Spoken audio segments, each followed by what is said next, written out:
And he wakes up, he's, what are you doing? What are you doing? Get off me. This is like something out of TV. There's an arm, there's another arm. And so I'm there in a car quickly being flooded with water. This is what I'm remembered for, dying of hypothermia and a botched attempt at hiding a body. And I'm just like... This is 19-year-old Brian Cohey, about to be questioned regarding the murder of Warren Barnes, a 69-year-old homeless man. Picture Grand Junction, a city with a large homeless population. Among these homeless individuals was a man named Warren Barnes. Often found lost in the pages of a paperback, Warren brought a touch of whimsy to the downtown scene, lending a hand to store owners and picking up odd jobs along the way. Brian Cohey, on the other hand, had begun showing psychopathic tendencies from a very young age. According to his mother, he developed an obsession with murder at the age of 15. He would frequently search for information about... What's up with you niggas and murders at 15, bro? Y'all need to do what I'm doing, bro. Or, nah. Y'all need to hoop. Live out your dreams, bro. Stop killing people. Because at 15, bro, you got 3 more years until life gets serious. Well, actually, like 2. Well, actually, I'm probably going to say like 20, really, life gets serious. If you're not going to college. Or like 21. You got about 5 more years left, bro. Why are you killing people? What's your problem? And your cut was trash. That's probably why you killed some nigga. I'd kill somebody too if I had a comb over. I'm killing you too. Serial killers on the internet, studying the methods they used to carry out their heinous crimes. This morbid fascination consumed him and earned him the nickname Dharma. Because the problem is that these dork niggas study the people who killed people in 1980 when they didn't have forensic technology and security cameras and cameras to see exactly what you did. Back then they didn't have that. Most times back then, niggas didn't even have CCTV cameras over their house. Nowadays, niggas got cameras everywhere. Forensic technology, all of that. You're not getting away, nigga. There's no getting away in 2000. In the 2000s, you can't get away with murder, bro. Unless everything you did was just right, which you didn't study because you had a comb over. Instead of studying how to murder niggas, you need to be studying how to get a better cut. Your cut was trash. After the infamous Jeffrey Dahmer. By the time Brian turned 18, he was fixated. This nigga just looked like somebody that killed somebody, and I don't like the way his lips sit on his face. On the idea of murdering someone just to experience the sensation. He would often go on night drives wearing a blue jumper reminiscent of Michael Myers, in search of potential victims. Brian contemplated targeting high-risk individuals, believing it would attract less attention. His original plan involved hiring a prostitute, subduing her, before ultimately killing her. Brian was so cooperative during his arrest that the police didn't even have to use handcuffs. He was brought in for questioning around 2:30 p.m. We never met, have we? No. Can you, Brian, walk me through, how do you spell your last name? Thomas Cohey, C-O-H-E-E. Okay. And what's your birthday, Brian? January 10th, 2002. And how did you get here? I murdered someone. Okay. What do you want to know? So start back at the beginning and go slow and tell me as many details as you can remember. So, Murray going to jail for the 15 years probably? I have no idea. Because We're at the beginning. it's murder. I mean, I'm going to jail for 20 probably. Knowing he was in trouble and unable to lie his way out, Brian accepted the overwhelming evidence against him. He had come to terms with the fact that he would spend a significant portion of his life in jail. As a result, he appeared relaxed and maintained a calm demeanor throughout the interrogation. So what's important to me is to learn as much about you and what you did and as I can. Well, as many details as you can give me, the better. Yeah, it was the night of February 27th. It was a full moon, and I figured I can see so well, why not drive out? And I am in a bad state of mind at that time. I have major depressive disorder, so I am not thinking. And the problem is that he probably gonna get let off because he said that. If he really sell it, he probably gonna get let off. You could murder a whole family of 6 and say you had PTSD, and they'll let you off. Literally. You'll just have to go to a mental institute for 15 years. Instead of going to jail where you can get sodomized, they'll put you in a rubber room with rats. Oh my God, I should have said that. That's the...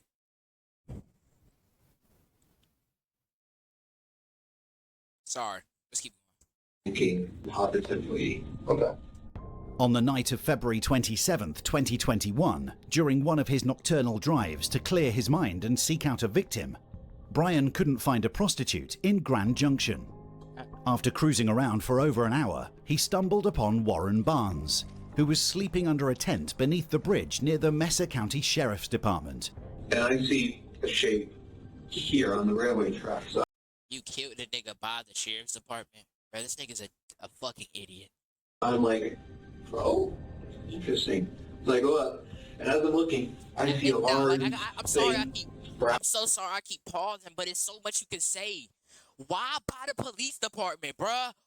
Did you not take notes about all the niggas you was watching? Did you not take notes? Oh my God, this nigga's a dork. Oh, this nigga's a dweeb. You ain't take notes, bro?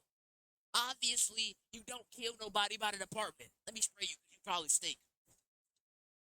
You're dumb. What's wrong with you? It's a damn buffoon. wrapped in a canvas. Okay. And I'm like, that's a homeless person. Without hesitation, Brian donned his gloves, retrieved his 12-inch kitchen knife from the glove box, and pulled back the canvas, proceeding to stab Warren Barnes in the neck. He was saying, what are you doing? What are you doing? Why? Ah! And I said, I've been wanting to do this for a long time. Murder someone. The whole ordeal lasted about a minute and a half. Is it okay if I do a demonstration? Oh, yeah. This is him. I was straddled on top of him like this. Okay.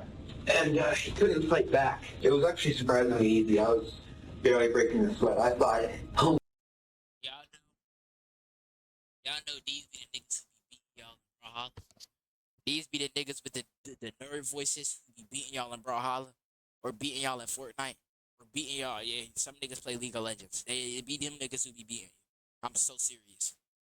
If you ever been beaten in a game and a nigga talk and he sound like that, it be them niggas.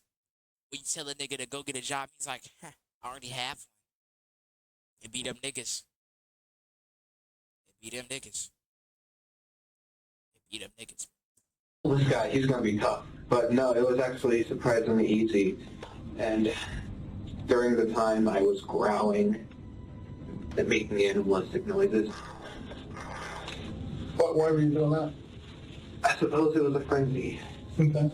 I was so excited, so rushed up on adrenaline and everything. But just... Warren was stabbed more than 30 times. He was asleep before the attack, catching him by surprise and preventing him from fighting back. After approximately a minute, Warren let out a final grunt and succumbed to his injuries. I stripped his clothes. I gave him a Glasgow smile. What's that? A Joker smile. And then I left his body there. It's right here. Oh, you see it? Yeah. Yo, this nigga's insane. Oh my God, what is... Oh. You stabbed this nigga 30 times and gave him a Joker smile, bro? Fuck is wrong with you, dude? Because there's an arm. There's an arm, there's another arm. Okay, hold on. Do some pictures. Right here's a leg.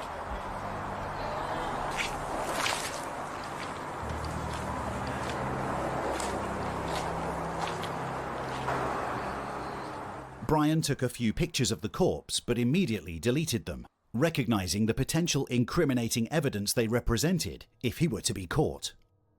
And then I took the head, put it in a leftover pizza box from the dinner a few nights ago.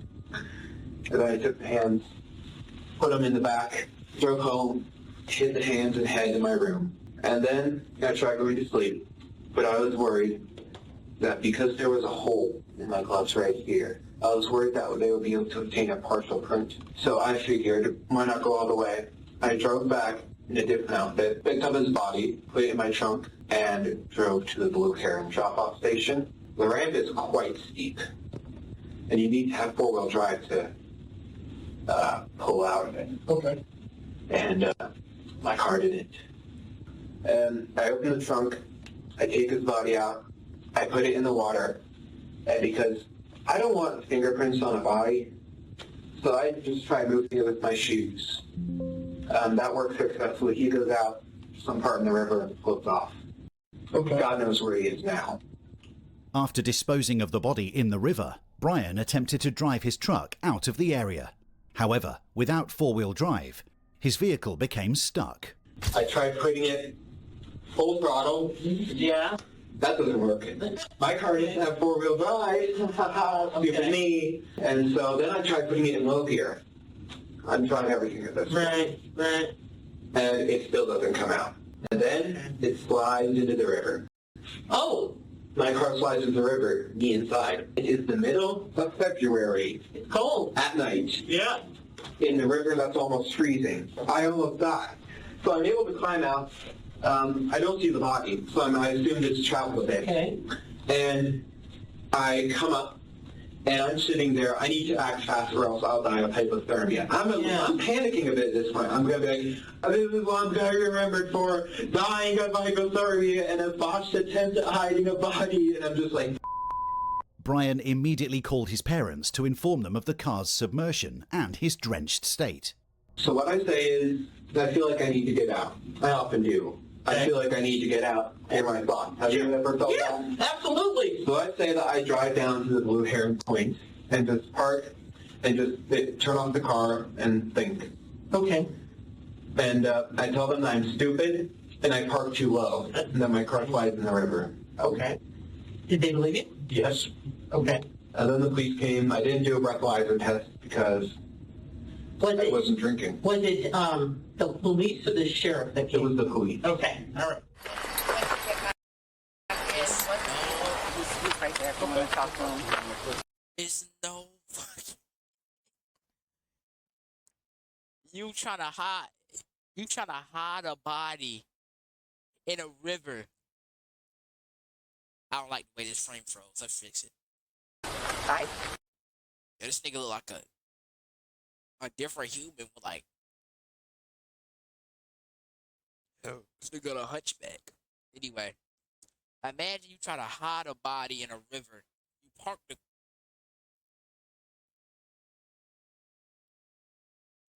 My shit, I've noticed, chat. I've noticed that I only start lagging like this when I plug the charger in.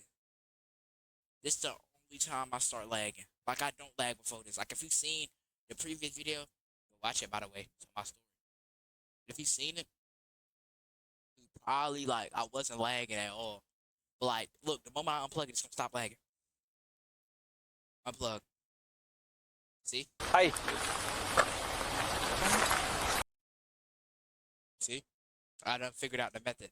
But look, imagine you kill a homeless guy.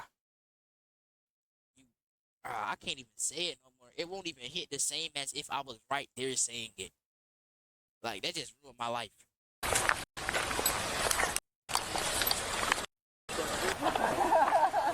How do we call a tow for that? Just that it's... I don't know, because he'd have to get in the friggin' water. I called Black's Towing, and they want me to text them a photo of the car because they think they might be able to pull it out. Okay. Yeah, we made him wait till he was almost 18 before he got his driver's license because we didn't want him having any accidents like they do when they're 16 and 17 and Gotcha. stupid things. But stupidity doesn't have any issue, I guess. Yeah. At this point, she is completely unaware of the terrible crime that her son has committed. And you weren't drinking. Were you drinking? You were not drinking? No, I was, I have never touched any substances. After Brian went back home, both his mother and the police noticed blood on the rear bumper of the truck. And so when they pull it out, they immediately see blood on the bumper. And they're all thinking, we really like to get in this trunk. Fools, there is nothing in the trunk. Brian thought he had gotten away with murder and believed that the victim, Warren Barnes, would go unnoticed. However, he couldn't have been more mistaken. It soon became apparent that Warren was a well-known figure in the community, and his friends grew concerned when they couldn't reach him the following day. So, Nothing. and he, That was. and so why did you, what raised concern with you today to report him missing? Because the place people already called to see if I had seen him because he didn't show up for work, and he's never once not shown up for work in the 4 years he's. But the problem is, if he's a such well-known figure in the community, why the hell is he homeless? If everybody in the community know him, why the fuck is he homeless? Why didn't anybody offer him a place to stay? Why didn't anybody offer him a way to get off the streets? Why, instead of making him close up, he could just sleep in the shop? Why did y'all make this nigga sleep outside in the freezing cold in the middle of February? But he's well known and everybody loves him. What the fuck? That's like LeBron James. Like LeBron James going homeless. He won't go homeless. He has so many people that mess with him, he can go stay at their house. Fuck? Shit don't make sense.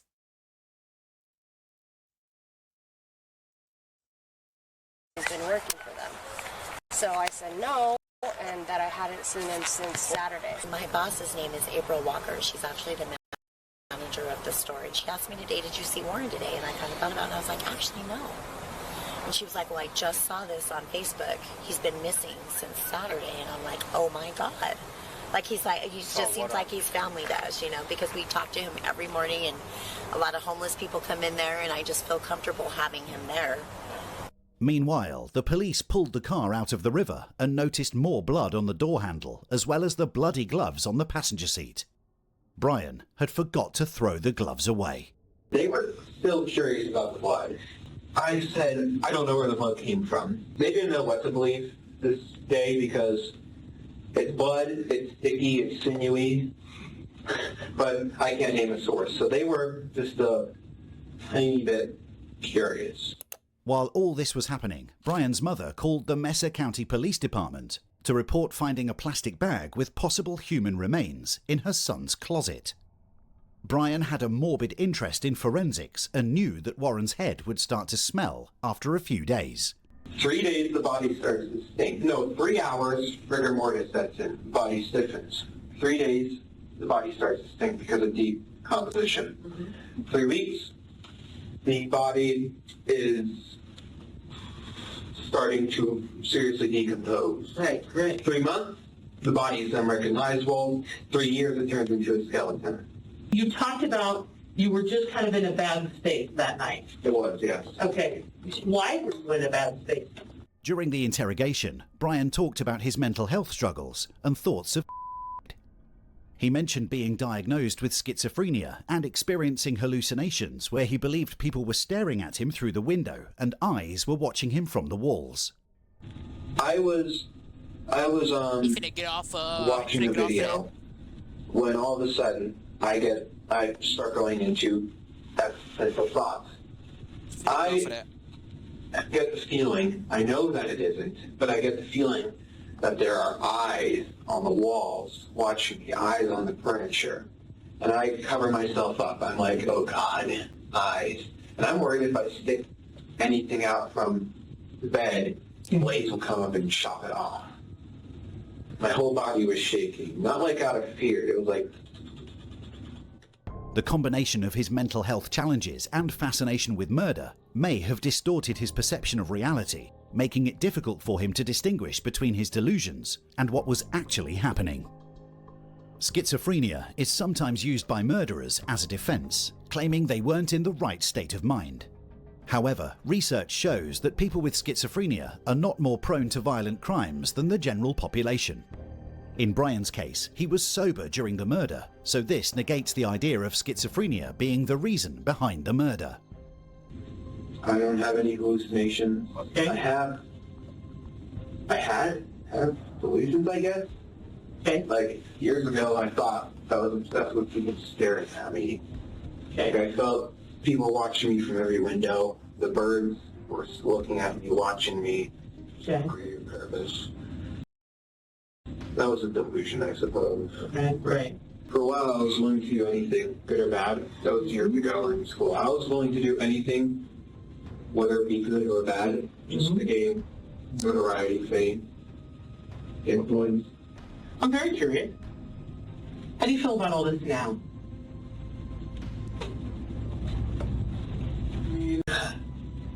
The next 15 years of my life look set in stone. Prison.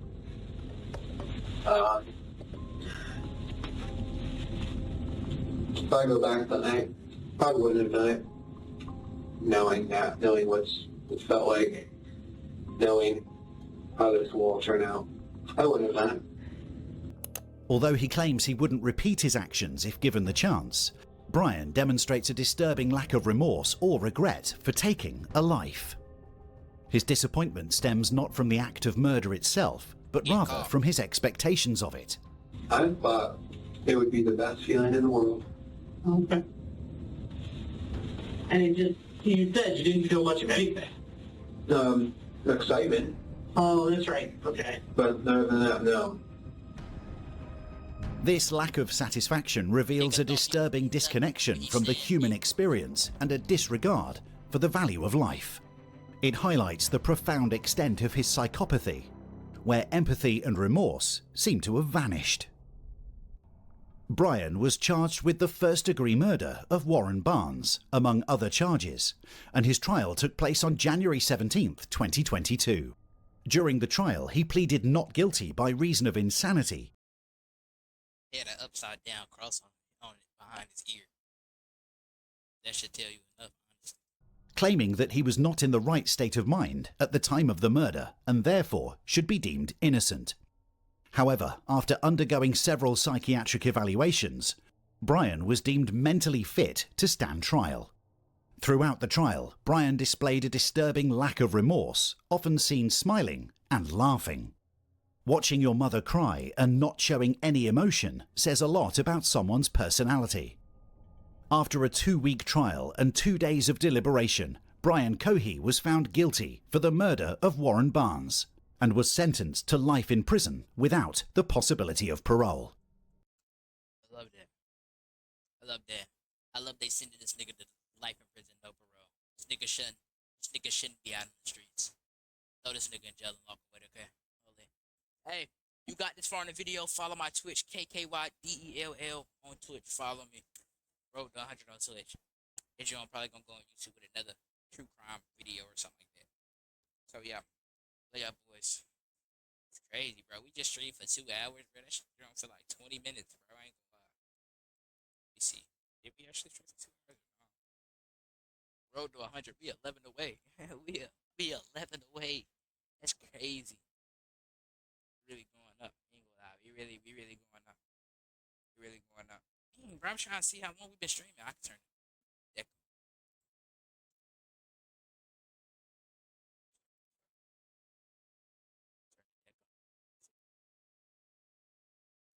In the state of euphoria, better look both ways. Will you cross my mind? Yeah.